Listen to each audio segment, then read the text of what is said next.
ଆଜି ପରିବା କାଟି ହଉନି ଭାଇ, ମୋ ହାତ ଏତେ ବିନ୍ଧୁଛି। ହେଲା କିଛି ଏମିତି।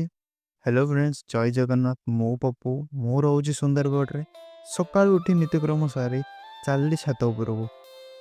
ଆଜି କରିବି ବ୍ୟାୟାମ ଭାଇ, ଏକ୍ସରସାଇଜ।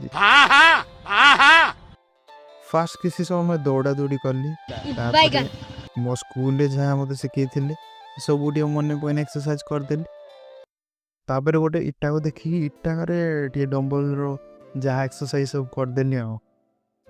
ତାପରେ ଖତମ କରିକି ମୁଁ ଆସିଲି ତଳକୁ ଆସିଲା ପରେ ଭାବିଲି ଟିକେ ଗାଧି ପଡ଼ିଆ, ହେଲେ ଗାଧେଇ ପାରିଲିନି ଭାଇ। ଜେନେରାଲ ସିଫ୍ଟ ପିଲା ସମସ୍ତେ ଗାଧୋଇବାକୁ ଲାଗିଥିଲେ ଲାଇନ୍।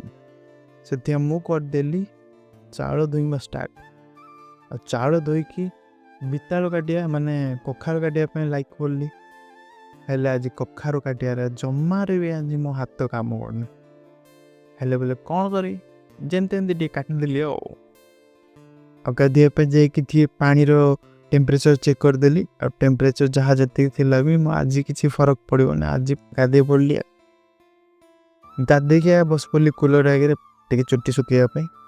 ତାପରେ ଏଇଟା ଲଗେଇଦେଲି। ତାପରେ ଚାଲିଲି ଛାତକୁ ଟିକେ ଖରା ଖାଇବା ପାଇଁ। ଆଉ ଆସିଲା ପରେ ଖାଇଦେଲି, ଶୋଇପଡ଼ିଲି। ନେକ୍ସଟ ପୁଣି ଉଠିଗଲି, ପୁଣି ଖାଇଗଲି, ପୁଣି ଏବେ ଡ୍ୟୁଟି ବାହାରିଲି ଭାଇ। क्या कर सकते भाई। तो आज ब्लॉग को ये शେଷ କରୁଛି। ସମସ୍ତଙ୍କୁ ଜୟ ଜଗନ୍ନାଥ।